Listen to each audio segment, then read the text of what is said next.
The picture is a photograph of President Barack Obama giving a speech on healthcare reform. Figure 16. One former President Obama's health care reform, the Patient Protection and Affordable Care Act, PPACA, more commonly known as Obamacare, relates strongly to the topic of this chapter. While originally a controversial topic, it has gained majority approval at 55% as of March 2022. Credit: Obama at Healthcare Rally at UMD by Daniel Borman / Flickr Creative Commons, CC by 2. 0. Chapter Objectives. In this chapter, you will learn about the problem of imperfect information and asymmetric information, insurance and imperfect information. Bring it home. What's the big deal with Obamacare? In August 2009, many members of the U.S. Congress used their summer recess to return to their home districts and hold town hall-style meetings to discuss President Obama's proposed changes to the U.S. healthcare system.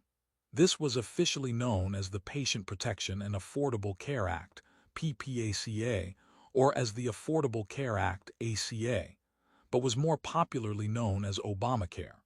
The bill's opponents' claims ranged from the charge that the changes were unconstitutional and would add $750 billion to the deficit, to extreme claims about the inclusion of things like the implantation of microchips and so-called death panels that decide which critically ill patients receive care and which do not.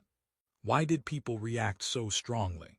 After all, the intent of the law is to make healthcare insurance more affordable, to allow more people to obtain insurance, and to reduce the costs of healthcare. For each year from 2000 to 2011, these costs grew at least double the rate of inflation. In 2014, healthcare spending accounted for around 24% of all federal government spending. In the United States, we spend more for our healthcare than any other high-income nation, yet our health outcomes are worse than comparable high-income countries.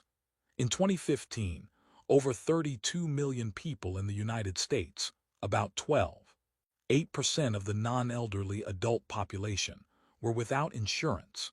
Even today, however, more than a decade after the act was signed into law, and after the Supreme Court mostly upheld it, a 2022 Kaiser Foundation poll found that 42% of likely voters viewed it unfavorably. Why is this? The debate over the ACA and healthcare reform could take an entire textbook, but what this chapter will do is introduce the basics of insurance and the problems insurance companies face. It is these problems and how insurance companies respond to them that, in part, explain the divided opinion about the ACA. Every purchase is based on a belief about the satisfaction that the good or service will provide. In turn, these beliefs are based on the information that the buyer has available. For many products, the information available to the buyer or the seller is imperfect or unclear, which can either make buyers regret past purchases or avoid making future ones. This chapter discusses how imperfect and asymmetric information affect markets. The first module of the chapter discusses how asymmetric information affects markets for goods, labor, and financial capital. When buyers have less information about the quality of the good, for example, a gemstone, than sellers do, sellers may be tempted to mislead buyers. If a buyer cannot have at least some confidence in the quality of what they are purchasing, then they will be reluctant or unwilling to purchase the products. Thus, we require mechanisms to bridge this information gap, so buyers and sellers can engage in a transaction.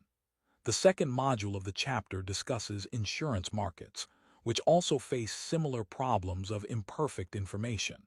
For example, a car insurance company would prefer to sell insurance only to those who are unlikely to have auto accidents, but it is hard for the firm to identify those perfectly safe drivers. Conversely, car insurance buyers would like to persuade the auto insurance company that they are safe drivers and should pay only a low price for coverage. If insurance markets cannot find ways to grapple with these problems of imperfect information, then even people who have low or average risks of making claims may not be able to purchase insurance. The chapter on financial markets, markets for stocks and bonds, will show that the problems of imperfect information can be especially poignant. We cannot eliminate imperfect information, but we can often manage it. Learning objectives. By the end of this section, you will be able to analyze the impact of both imperfect information and asymmetric information. Evaluate the role of advertisements in creating imperfect information. Identify ways to reduce the risk of imperfect information. Explain how imperfect information can affect price, quantity, and quality. Consider a purchase that many people make at important times in their lives. Buying expensive jewelry. In May 1994, celebrity psychologist Dory Lynn bought an expensive ring from a jeweler in Washington, D.C., which included an emerald that cost $14,500. Several years later, the emerald fractured. Lynn took it to another jeweler who found that cracks in the emerald had been filled with an epoxy resin. Lynn sued the original jeweler in 1997 for selling her a treated emerald without telling her, and won. The case publicized a number of little-known facts about precious stones. Most emeralds have internal flaws, and so they are soaked in clear oil or an epoxy resin to hide the flaws and make the color more deep and clear. Clear oil can leak out over time, and epoxy resin can discolor with age or heat. However, using clear oil or epoxy to fill emeralds is completely legal as long as it is disclosed. After Dory Lynn's lawsuit, the NBC News show Dateline bought emeralds at 4 prominent jewelry stores in New York City in 1997. All the sales clerks at these stores, unaware that they were being recorded on a hidden camera, said the stones were untreated. When the emeralds were tested at a laboratory, however, technicians discovered they had all been treated with oil or epoxy. Emeralds are not the only gemstones that are treated. Diamonds, topaz, and tourmaline are also often irradiated to enhance colors. The general rule is that all treatments to gemstones should be revealed, but often sellers do not disclose this. As such, many buyers face a situation of asymmetric information, where two parties involved in an economic transaction have an unequal amount of information. One party knows much more than the other. Many economic transactions occur in a situation of imperfect information, where either the buyer, the seller, or both are less than 100% certain about the qualities of what they are buying and selling.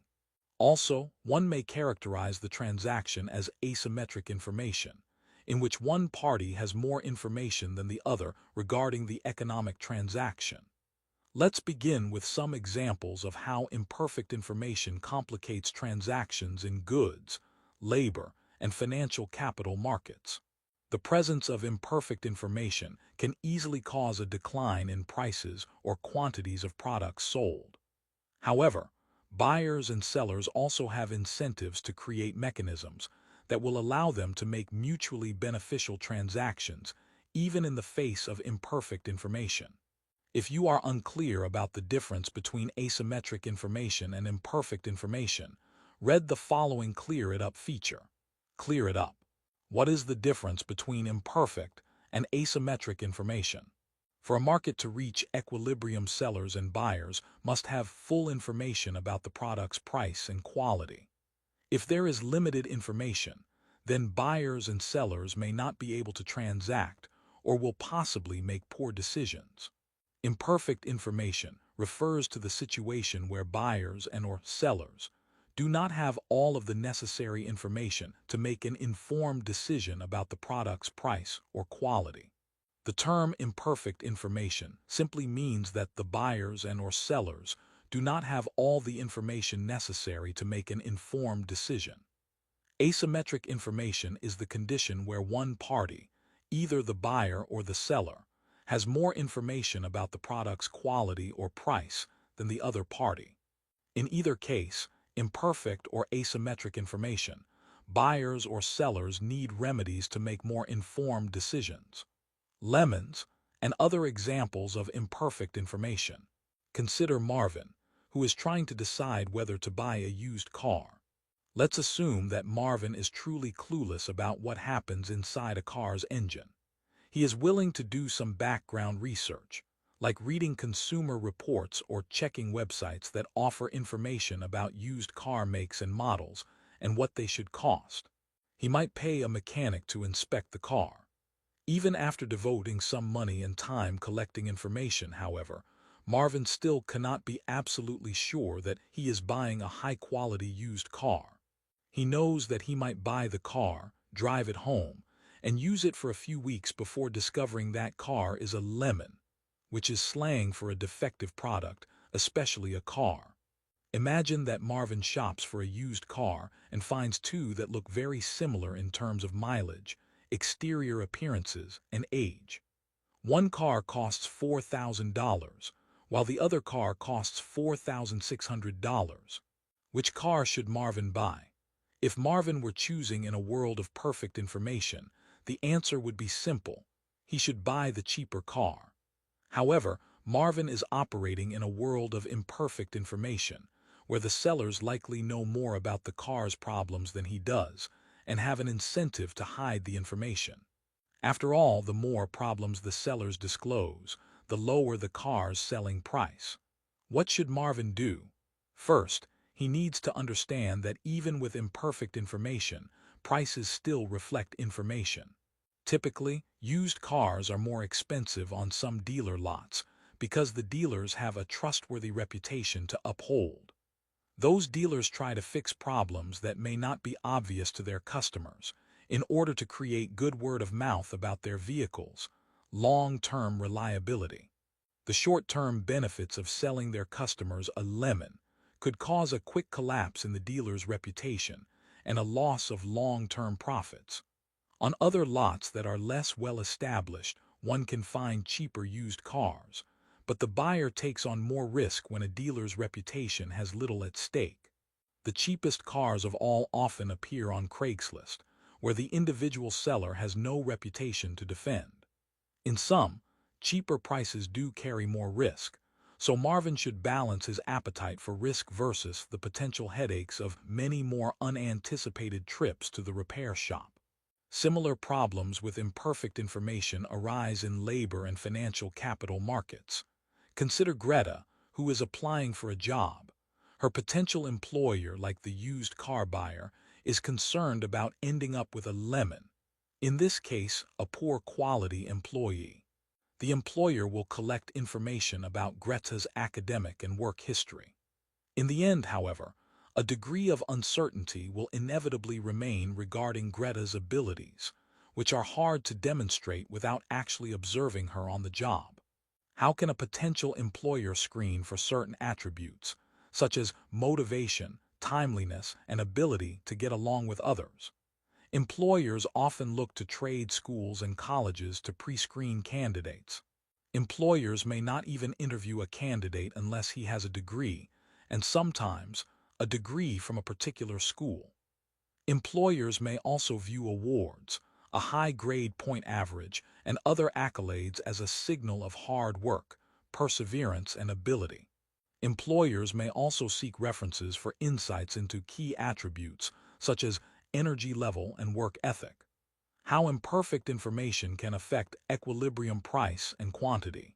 The presence of imperfect information can discourage both buyers and sellers from participating in the market. Buyers may become reluctant to participate because they cannot determine the product's quality. Sellers of high-quality or medium-quality goods may be reluctant to participate because it is difficult to demonstrate the quality of their goods to buyers. And since buyers cannot determine which goods have higher quality, they are likely to be unwilling to pay a higher price for such goods. Economists sometimes refer to a market with few buyers and few sellers as a thin market. By contrast, they call a market with many buyers and sellers a thick market. When imperfect information is severe, and buyers and sellers are discouraged from participating, markets may become extremely thin as a relatively small number of buyer and sellers attempt to communicate enough information that they can agree on a price. When price mixes with imperfect information about quality. A buyer confronted with imperfect information will often believe that the price reveals something about the product's quality. For example, a buyer may assume that a gemstone or a used car that costs more must be of higher quality, even though the buyer is not an expert on gemstones. Think of the expensive restaurant where the food must be good because it is so expensive, or the shop where the clothes must be stylish because they cost so much, or the gallery where the art must be great because the price tags are high. If you are hiring a lawyer, you might assume that a lawyer who charges $400 per hour must be better than a lawyer who charges $150 per hour. In these cases, price can act as a signal of quality. When buyers use the market price to draw inferences about the product's quality, then markets may have trouble reaching an equilibrium price and quantity. Imagine a situation where a used car dealer has a lot full of used cars that do not seem to be selling, and so the dealer decides to cut the car prices to sell a greater quantity. In a market with imperfect information, many buyers may assume that the lower price implies low-quality cars. As a result, the lower price may not attract more customers. Conversely, a dealer who raises prices may find that customers assume that the higher price means that cars are of higher quality. As a result of raising prices, the dealer might sell more cars. Whether or not consumers always behave rationally, as an economist would see it, is the subject of the following Clear It Up feature. The idea that higher prices might cause a greater quantity demanded, and that lower prices might cause a lower quantity demanded runs exactly counter to the basic model of demand and supply, as we outlined in the demand and supply chapter. These contrary effects, however, will reach natural limits. At some point, if the price is high enough, the quantity demanded will decline. Conversely, when the price declines far enough, buyers will increasingly find value even if the quality is lower. In addition, information eventually becomes more widely known. An overpriced restaurant that charges more than the quality of its food is worth to many buyers will not last forever. Clear it up. Is consumer behavior rational? There is much human behavior that mainstream economists have tended to call irrational, since it is consistently at odds with economists' utility-maximizing models. The typical response is for economists to brush these behaviors aside and call them anomalies or unexplained quirks. If only you knew more economics, you would not be so irrational, is what many mainstream economists seem to be saying. A group known as behavioral economists has challenged this notion, because so much of this so-called quirky behavior is extremely common among us. For example, a conventional economist would say that if you lost a $10 bill today and also received an extra $10 in your paycheck, you should feel perfectly neutral. After all, $10 plus $10 equals $0. You are the same financially as you were before. However, behavioral economists have conducted research that shows many people will feel some negative emotion, anger or frustration, after those two things happen. We tend to focus more on the loss than the gain. Economists Daniel Kahneman and Amos Tversky, in a famous 1979 Econometrica paper, called this loss aversion, where a $1 loss pains us 25 times more than a $1 gain helps us. This has implications for investing, as people tend to overplay the stock market by reacting more to losses than to gains. Behavioral economics also tries to explain why people make seemingly irrational decisions in the presence of different situations, or how they frame the decision. We outline a popular example here. Imagine you have the opportunity to buy an alarm clock for $20 in store A across the street. You learn, is the exact same clock at store B for $10. You might say it is worth your time, a 5-minute walk, to save $10. Now take a different example. You are in store A buying a $300 phone. 5 minutes away, at store B, the same phone is $290. You again save $10 by taking a 5-minute walk. Do you do it? Surprisingly, it is likely that you would not. Mainstream economists would say $10 is $10, and that it would be irrational to make a 5-minute walk for $10 in one case and not the other. However, behavioral economists have pointed out that most of us evaluate outcomes relative to a reference point. Hear the cost of the product, and think of gains and losses as percentages rather than using actual savings. Which view is right? Both have their advantages, but behavioral economists have at least shed a light on trying to describe and explain systematic behavior, which some previously had dismissed as irrational. If most of us are engaged in some irrational behavior, perhaps there are deeper underlying reasons for this behavior in the first place. Mechanisms to reduce the risk of imperfect information. If you are selling a good like emeralds or used cars where imperfect information is likely to be a problem, how could you reassure possible buyers? If you are buying a good where imperfect information is a problem, what would it take to reassure you? Buyers and sellers in the goods market rely on reputation as well as guarantees, warranties, and service contracts to assure product quality.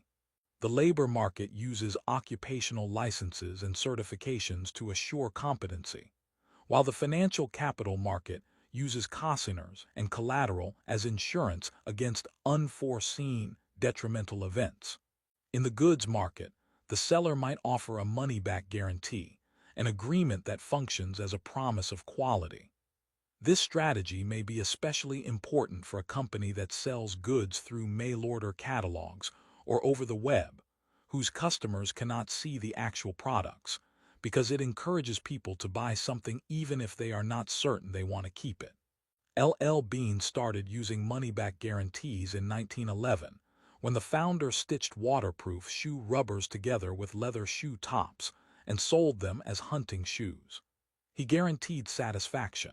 However, the stitching came apart, and out of the first batch of 100 pairs that were sold, customers returned 90 pairs. L.L. Bean took out a bank loan, repaired all of the shoes, and replaced them. The L.L. Bean reputation for customer satisfaction began to spread. Many firms today offer money-back guarantees for a few weeks or months, but L.L. Bean offers a 1-year money-back guarantee. In the past, L.L.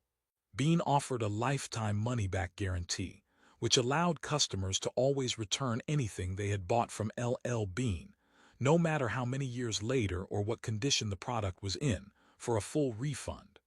L.L. Bean has very few stores.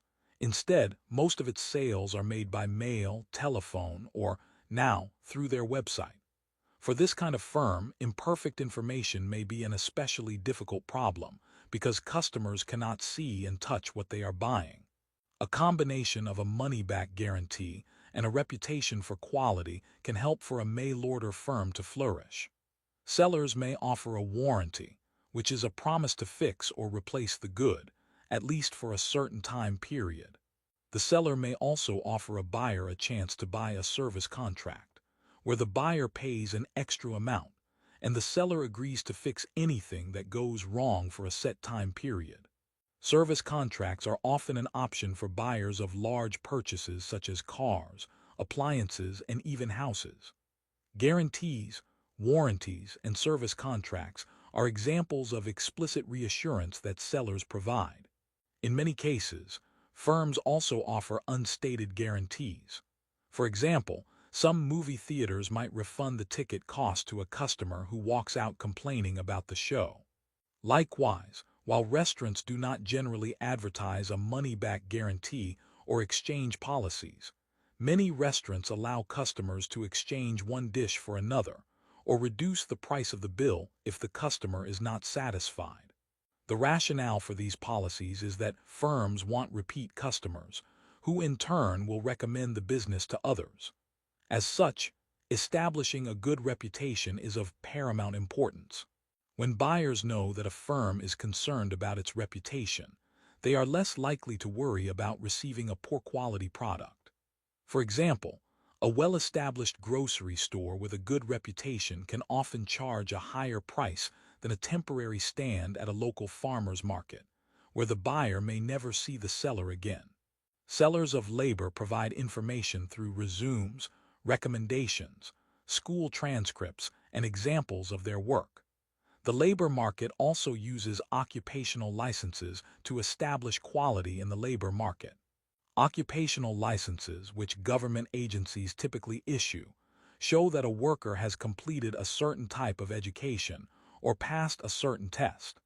Some of the professionals who must hold a license are doctors, teachers, nurses, engineers, accountants, and lawyers.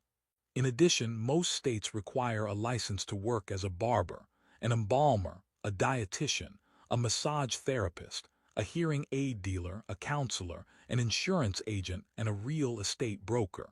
Some other jobs require a license in only one state. Minnesota requires a state license to be a field archaeologist. North Dakota has a state license for bait retailers. In Louisiana, one needs a state license to be a stress analyst, and California requires a state license to be a furniture upholsterer. According to a 2013 study from the University of Chicago, about 29% of U.S. workers have jobs that require occupational licenses. Occupational licenses have their downside as well, as they represent a barrier to entry to certain industries. This makes it more difficult for new entrants to compete with incumbents, which can lead to higher prices and less consumer choice. In occupations that require licenses, the government has decided that the additional information provided by licenses outweighs the negative effect on competition. Clear it up. Are advertisers allowed to benefit from imperfect information? Many advertisements seem full of imperfect information, at least by what they imply. Driving a certain car, drinking a particular soda, or wearing a certain shoe are all unlikely to bring fashionable friends and fun automatically, if at all. The government rules on advertising, enforced by the Federal Trade Commission, FTC, allow advertising to contain a certain amount of exaggeration about the general delight of using a product. They, however, also demand that if one presents a claim as a fact, it must be true.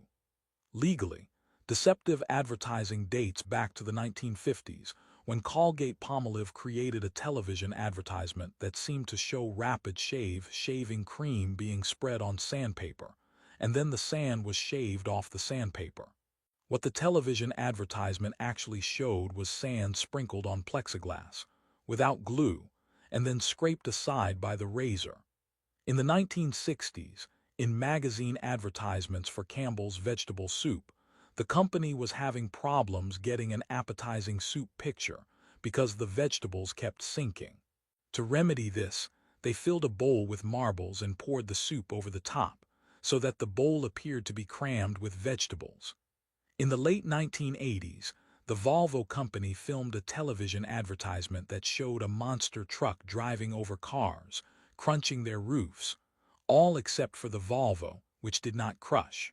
However, the FTC found in 1991 that the Volvo's roof from the filming had been reinforced with an extra steel framework, while they cut the roof supports on the other car brands.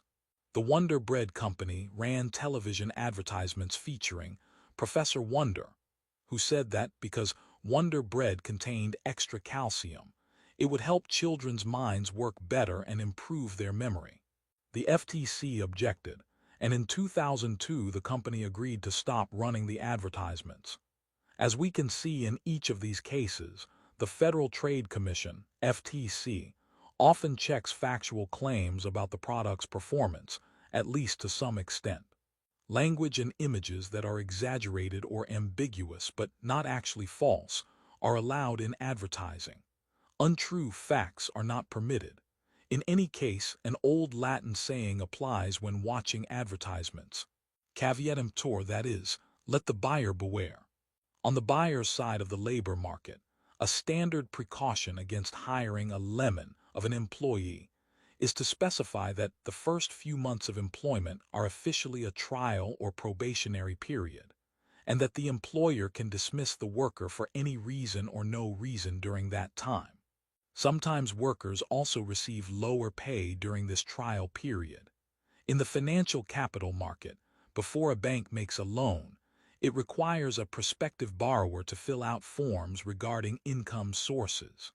In addition, the bank conducts a credit check on the individual's past borrowing. Another approach is to require a consignor on a loan, that is, another person or firm who legally pledges to repay some or all of the money if the original borrower does not do so. Another approach is to require collateral, often property or equipment, that the bank would have a right to seize and sell if borrower does not repay the loan. Buyers of goods and services cannot possibly become experts in evaluating the quality of gemstones, used cars, lawyers, and everything else they buy.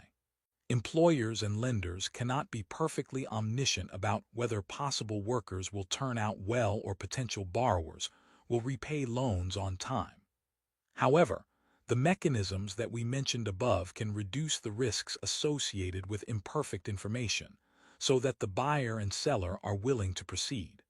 Learning objectives. By the end of this section, you will be able to explain how insurance works, identify and evaluate various forms of government and social insurance, discuss the problems caused by moral hazard and adverse selection, analyze the impact of government regulation of insurance. Insurance is a method that households and firms use to prevent any single event from having a significant detrimental financial effect. Generally, households or firms with insurance make regular payments, called premiums. The insurance company prices these premiums based on the probability of certain events occurring among a pool of people. Members of the group who then suffer a specified bad experience receive payments from this pool of money. Many people have several kinds of insurance. Health insurance that pays when they receive medical care. Car insurance that pays if their car is in an automobile accident. House or renter's insurance that pays for stolen possessions or items damaged by fire. And life insurance, which pays for the family if the insured individual dies. Table 16. 1 lists a set of insurance markets, type of insurance, who pays for it, it pays out when. Health insurance, employers and individuals' medical expenses. Are incurred. Life insurance, employers and individuals' policyholder dies. Automobile insurance, individual's car is damaged, stolen, or causes damage to others' property and homeowners insurance, homeowners and renters' dwelling is damaged or burglarized. Liability insurance, firms and individuals, an injury occurs for which you are partly responsible. Malpractice insurance, doctors, lawyers and other professionals, a poor quality of service is provided that causes harm to others. Table 16. 1. Sum insurance markets. All insurance involves imperfect information in both an obvious way and in a deeper way. At an obvious level, we cannot predict future events with certainty. For example, we cannot know with certainty who will have a car accident, become ill, die, or have his home robbed in the next year. Imperfect information also applies to estimating the risk that something will happen to any individual. It is difficult for an insurance company to estimate the risk that, say, a particular 20-year-old male driver from New York City will have an accident, because even within that group, some drivers will drive more safely than others. Thus, adverse events occur out of a combination of people's characteristics and choices that make the risks higher or lower, and then the good or bad luck of what actually happens. How insurance works. A simplified example of automobile insurance might work this way. Suppose we divide a group of 100 drivers into 3 groups. In a given year, 60 of those people have only a few door dings or chipped paint, which costs $100 each. Another 30 of the drivers have medium-sized accidents that cost an average of $1,000 in damages, and 10 of the drivers have large accidents that cost $15,000 in damages. For the moment, let's imagine that at the beginning of any year, there is no way of identifying the drivers who are low risk, medium risk, or high risk. The total damage incurred by car accidents in this group of 100 drivers will be $186,000. That is, total damage equals 60 times $100 plus 30 times $1, $0, plus 10 times $15, $0, 0 plus $30, $0 plus $150, $0, $186, $0 if each of the 100 drivers pays a $1.860 premium each year. The insurance company will collect the $186, $0 that is needed to cover the costs of the accidents that occur. Since insurance companies have such a large number of clients, they are able to negotiate with health care and other service providers for lower rates than the individual would be able to get, thus increasing the benefit to consumers of becoming insured and saving the insurance company itself money when it pays out claims. Insurance companies receive income, as Figure 16, 2 shows, from insurance premiums and investment income. The companies derive income from investing the funds that insurance companies received in the past but did not pay out as insurance claims in prior years. The insurance company receives a rate of return from investing these funds or reserves. The companies typically invest in fairly safe, liquid, easy to convert into cash investments, as the insurance companies need to be able to readily access these funds when a major disaster strikes. The illustration shows that premiums from customers and investment income goes to insurance companies, and insurance companies then produce payments to customers, expenses, profits, or losses. Figure 16. 2. An insurance company. What comes in, what goes out money flows into an insurance company through premiums and investments, and out through the payment of claims and operating expenses. Government and social insurance. Federal and state governments run a number of insurance programs. Some of the programs look much like private insurance, in the sense that the members of a group make steady payments into a fund, and those in the group who suffer an adverse experience receive payments. Other programs protect against risk, but without an explicit fund set up. Following are some examples. Unemployment insurance. Employers in every state pay a small amount for unemployment insurance, which goes into a fund to pay benefits to workers who lose their jobs and do not find new jobs for a period of time, usually up to 6 months. Pension insurance.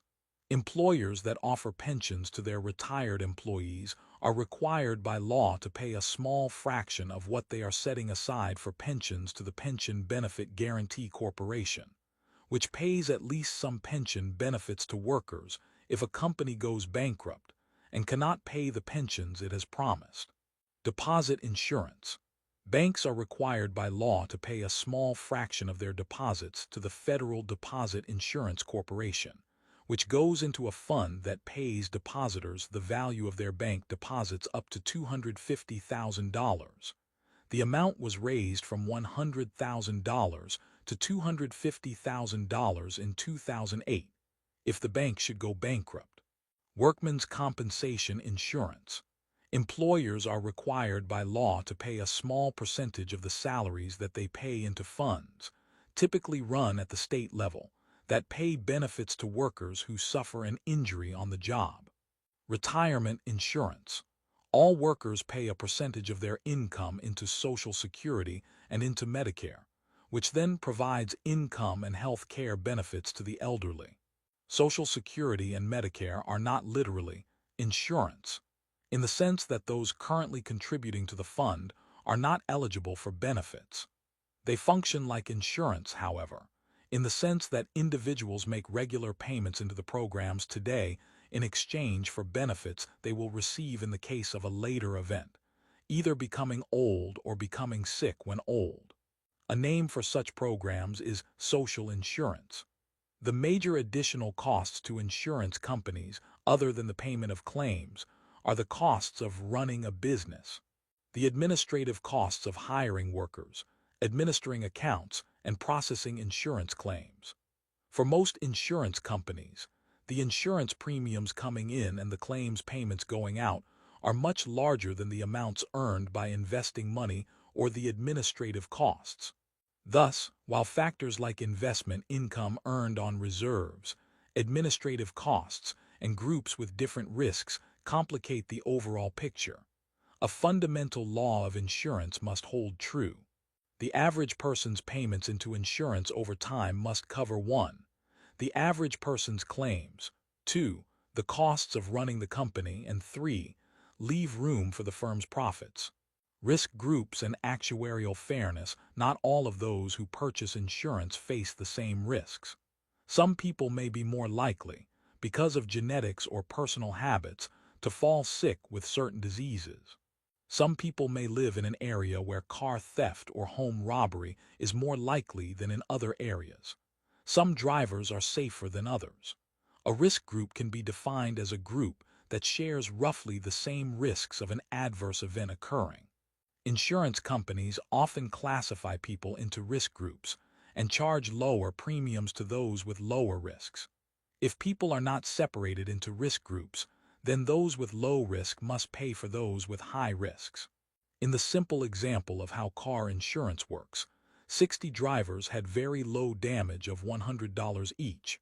30 drivers had medium-sized accidents that cost $1,000 each, and 10 of the drivers had large accidents that cost $15,000. If all 100 of these drivers pay the same $1,860, then those with low damages are in effect paying for those with high damages. If it is possible to classify drivers according to risk group, then the insurance company can charge each group according to its expected losses. For example, the insurance company might charge the 60 drivers who seem safest of all $100 apiece, which is the average value of the damages they cause. Then the intermediate group could pay $1,000 apiece, and the high-cost group $15,000 each. When the level of insurance premiums that someone pays is equal to the amount that an average person in that risk group would collect in insurance payments, the level of insurance is said to be actuarially fair. Classifying people into risk groups can be controversial.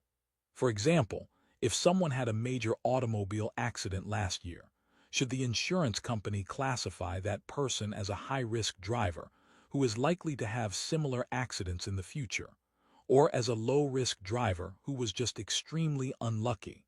The driver is likely to claim to be low risk, and thus someone who should be in a risk group with those who pay low insurance premiums in the future. The insurance company is likely to believe that, on average, having a major accident is a signal of being a high-risk driver, and thus try to charge this driver higher insurance premiums. The next 2 sections discuss the 2 major problems of imperfect information in insurance markets, called moral hazard and adverse selection. Both problems arise from attempts to categorize those purchasing insurance into risk groups. The moral hazard problem. Moral hazard refers to the case when people engage in riskier behavior with insurance than they would if they did not have insurance. For example, if you have health insurance that covers the cost of visiting the doctor, you may be less likely to take precautions against catching an illness that might require a doctor's visit. If you have car insurance, you will worry less about driving or parking your car in ways that make it more likely to get dented. In another example, a business without insurance might install absolute top-level security and fire sprinkler systems to guard against theft and fire. If it is insured, that same business might only install a minimum level of security and fire sprinkler systems. We cannot eliminate moral hazard, but insurance companies have some ways of reducing its effect. Investigations to prevent insurance fraud are one way of reducing the extreme cases of moral hazard. Insurance companies can also monitor certain kinds of behavior. To return to the example from above, they might offer a business a lower rate on property insurance if the business installs a top-level security and fire sprinkler system and has those systems inspected once a year. Another method to reduce moral hazard is to require the injured party to pay a share of the costs. For example, insurance policies often have deductibles, which is an amount that the insurance policyholder must pay out of their own pocket before the insurance coverage starts paying. For example, auto insurance might pay for all losses greater than $500. Health insurance policies often have a copayment, in which the policyholder must pay a small amount. For example, a person might have to pay $20 for each doctor visit, and the insurance company would cover the rest. Another method of cost sharing is coinsurance, which means that the insurance company covers a certain percentage of the cost. For example, insurance might pay for 80% of the costs of repairing a home after a fire, but the homeowner would pay the other 20%. All of these forms of cost sharing discourage moral hazard, because people know that they will have to pay something out of their own pocket when they make an insurance claim. The effect can be powerful. One prominent study found that when people face moderate deductibles and co-payments for their health insurance, they consume about 1/3 less in medical care than people who have complete insurance and do not pay anything out of pocket, presumably because deductibles and co-payments reduce the level of moral hazard. However, those who consumed less health care did not seem to have any difference in health status. A final way of reducing moral hazard, which is especially applicable to health care, is to focus on healthcare incentives of providers rather than consumers. Traditionally, most health care in the United States has been provided on a fee-for-service basis, which means that medical care providers are paid for the services they provide, and are paid more if they provide additional services. However, in the last decade or so, the structure of healthcare provision has shifted to an emphasis on health maintenance organizations, HMOs. A health maintenance organization, HMO, provides health care that receives a fixed amount per person enrolled in the plan, regardless of how many services are provided. In this case, a patient with insurance has an incentive to demand more care, but the healthcare provider, which is receiving only a fixed payment, has an incentive to reduce the moral hazard problem by limiting the quantity of care provided, as long as it will not lead to worse health problems and higher costs later.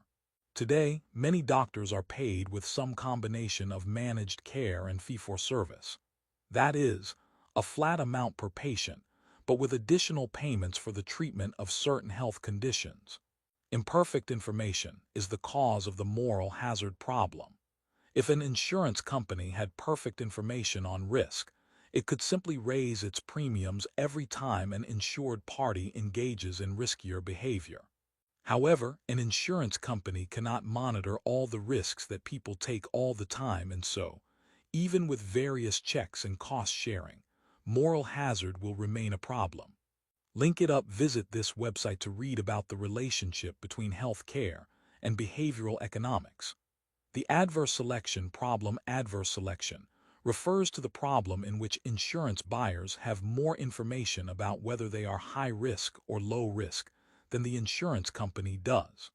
This creates an asymmetric information problem for the insurance company, because buyers who are high risk tend to want to buy more insurance, without letting the insurance company know about their higher risk. For example, someone purchasing health insurance or life insurance probably knows more about their family's health history than an insurer can reasonably find out even with a costly investigation. Someone purchasing car insurance may know that they are a high-risk driver who has not yet had a major accident, but it is hard for the insurance company to collect information about how people actually drive.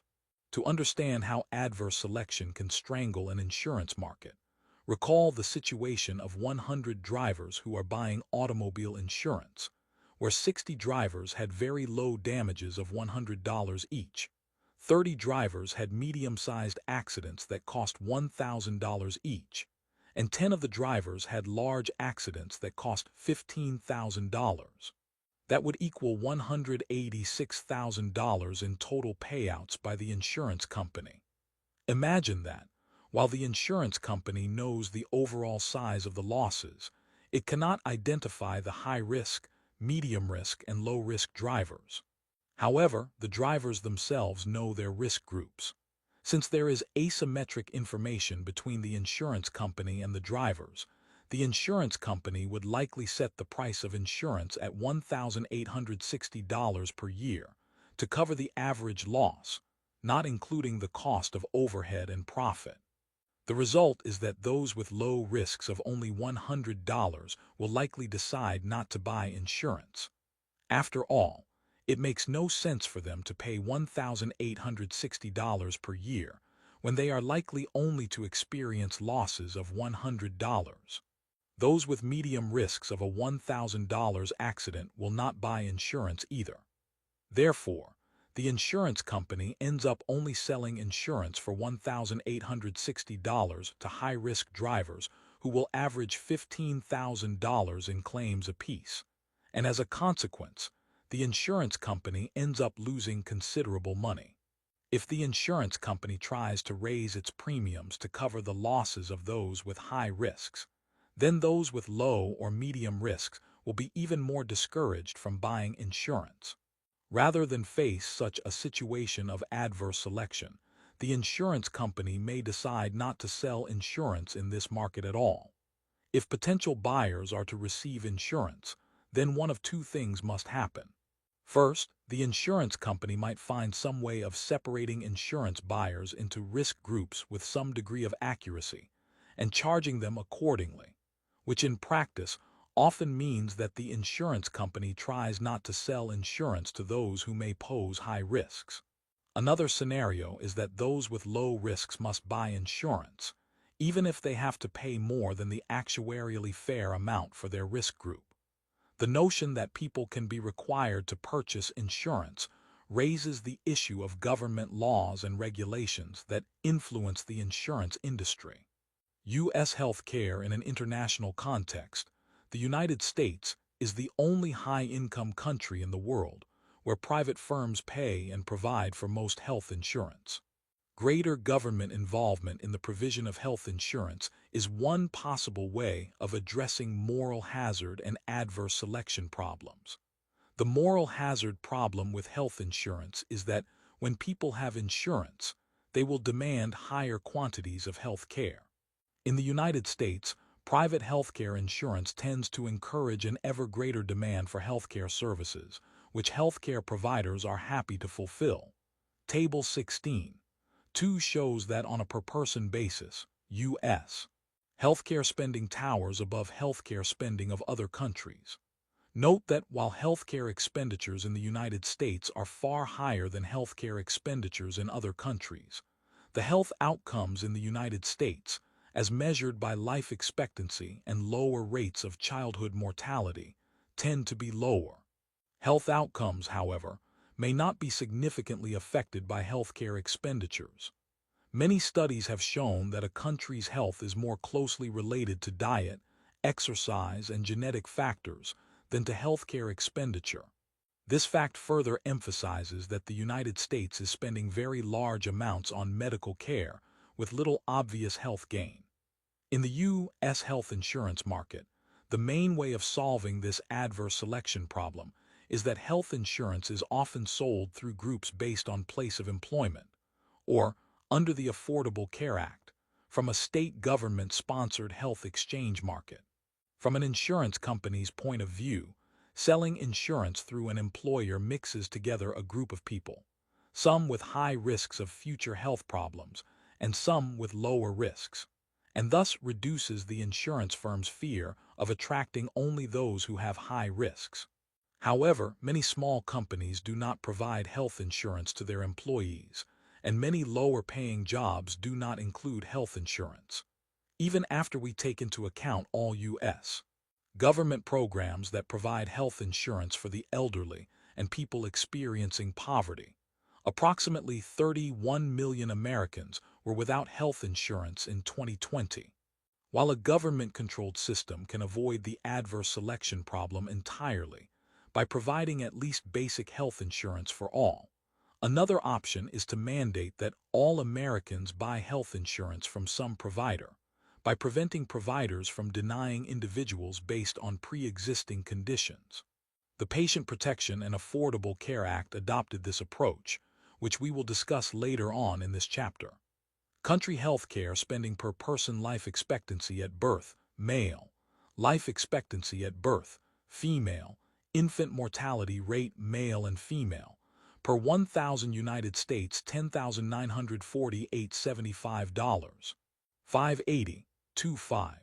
7 Germany $6,730 $179, $0.83, $73. 2 France $5,564 $79, $285, $33. 5 Canada $5,370 $80, $0.84, $4.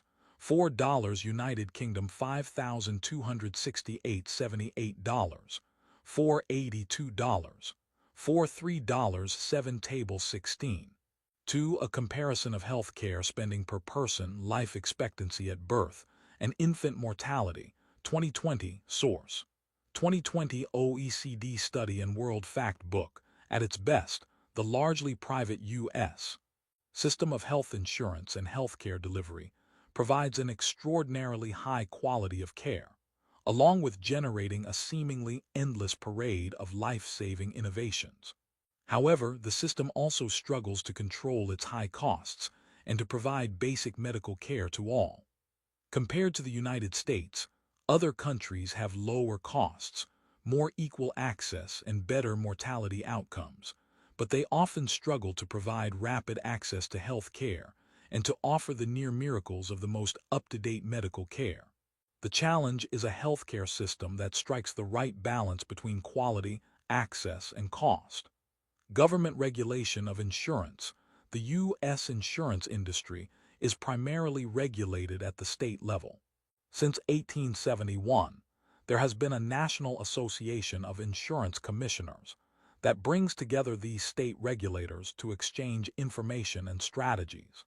The state insurance regulators typically attempt to accomplish two things: to keep the price of insurance low and to ensure that everyone has insurance. These goals, however, can conflict with each other and also become easily entangled in politics. If insurance premiums are set at actuarially fair levels, so that people end up paying an amount that accurately reflects their risk group, certain people will end up paying considerable amounts. For example, if health insurance companies were trying to cover people who already have a chronic disease like AIDS, or who were elderly, they would charge these groups very high premiums for health insurance, because their expected health care costs are quite high. Women in the age bracket 1844 consume, on average, about 65% more in health care spending than men. Young male drivers have more car accidents than young female drivers. Thus, actuarially fair insurance would tend to charge young men much more for car insurance than young women, because people in high-risk groups would find themselves charged so heavily for insurance, they might choose not to buy insurance at all. State insurance regulators have sometimes reacted by passing rules that attempt to set low premiums for insurance. Over time, however, the fundamental law of insurance must hold. The average amount individuals receive cannot exceed the average amount paid in premiums. When rules are passed to keep premiums low, insurance companies try to avoid insuring any high-risk or even medium-risk parties. If a state legislature passes strict rules requiring insurance companies to sell to everyone at low prices, the insurance companies always have the option of withdrawing from doing business in that state. For example, the insurance regulators in New Jersey are well known for attempting to keep auto insurance premiums low, and more than 20 different insurance companies stopped doing business in the state in the late 1990s and early 2000s. Similarly, in 2009, State Farm announced that it was withdrawing from selling property insurance in Florida. In short, government regulators cannot force companies to charge low prices and provide high levels of insurance coverage, and thus take losses, for a sustained period of time. If insurance premiums are set below the actuarially fair level for a certain group, some other group will have to make up the difference. There are two other groups who can make up the difference: taxpayers or other insurance buyers. In some industries, the U.S. government has decided free markets will not provide insurance at an affordable price, and so the government pays for it directly. For example, private health insurance is too expensive for many people whose incomes are too low. To combat this, the U.S. government, together with the states, runs the Medicaid program, which provides health care to those with low incomes. Private health insurance also does not work well for the elderly, because their average health care costs can be very high. Thus, the U.S. government started the Medicare program, which provides health insurance to all those over age 65. Other government-funded healthcare programs are aimed at military veterans as an added benefit and children in families with relatively low incomes.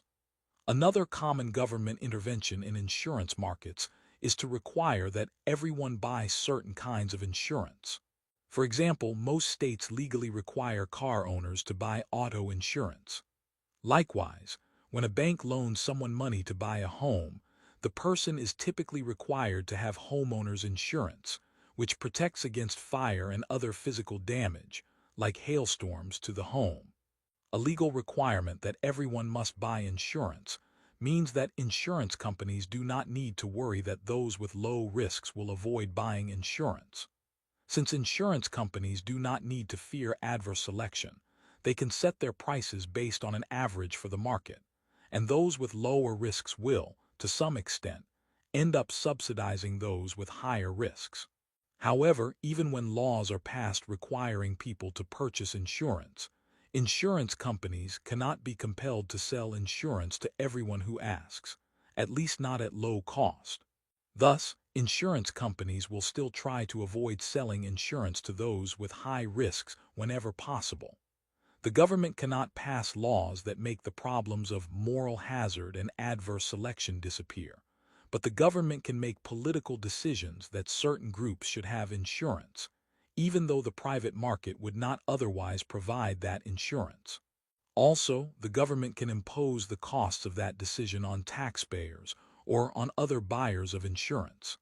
The Patient Protection and Affordable Care Act in March of 2010, President Obama signed into law the Patient Protection and Affordable Care Act, PPACA. The government started to phase in this highly contentious law over time, starting in October of 2013. The goal of the act is to bring the United States closer to universal coverage. Some of the key features of the plan include individual mandate. All individuals who do not receive health care through their employer or through a government program, for example Medicare, were required to have health insurance or pay a fine. The individual mandate's goal was to reduce the adverse selection problem and keep prices down by requiring all consumers, even the healthiest ones, to have health insurance, without the need to guard against adverse selection, whereby only the riskiest consumers buy insurance. By raising prices, health insurance companies could provide more reasonable plans to their customers. At the beginning of 2019, the fine for not having health insurance was eliminated. Each state is required to have health insurance exchanges or utilize the federal exchange, whereby insurance companies compete for business. The goal of the exchanges is to improve competition in the market for health insurance. Employer mandate. All employers with more than 50 employees must offer health insurance to their employees. The Affordable Care Act, ACA, is funded through additional taxes that include increasing the Medicare tax by 0.9% and adding a 3.8% tax on unearned income for high-income taxpayers, charging an annual fee on health insurance providers, imposing other taxes such as a 2-3% tax on manufacturers and importers of certain medical devices. Many people and politicians, including Donald Trump, have sought to overturn the bill. Those who oppose the bill believe it violates an individual's right to choose whether to have insurance or not. In 2012, a number of states challenged the law on the basis that the individual mandate provision is unconstitutional. In June 2012, the U.S. Supreme Court ruled in a 5-4 decision that the individual mandate is actually a tax, so it is constitutional as the federal government has the right to tax the populace. At the same time, some of the taxes that were implemented as part of the ACA have been eliminated. Bring it home, what's the big deal with Obamacare? What is it that the Affordable Care Act, ACA, will actually do? To begin with, we should note that it is a massively complex law, with a large number of parts, some of which the Obama administration implemented immediately, and others that the government is supposed to phase in every year from 2013 through 2020. 3 of these parts are coverage for the uninsured, those without health insurance, coverage for individuals with pre-existing conditions, and the so-called employer and individual mandates, which require employers to offer and people to purchase health insurance. Under the Trump administration, several components of the ACA were repealed or overhauled, while under the Biden administration, and with the support of a majority of the population, the ACA has continued as a major element in provision of health care in the United States. As we noted in the chapter, people face ever-increasing health care costs in the United States. Over the years, the ranks of the uninsured in the United States have grown as rising prices have pushed employers and individuals out of the market. Insurance companies have increasingly used pre-existing medical conditions to determine if someone is high risk, for whom insurance companies either charge higher prices or they choose to deny insurance coverage to these individuals.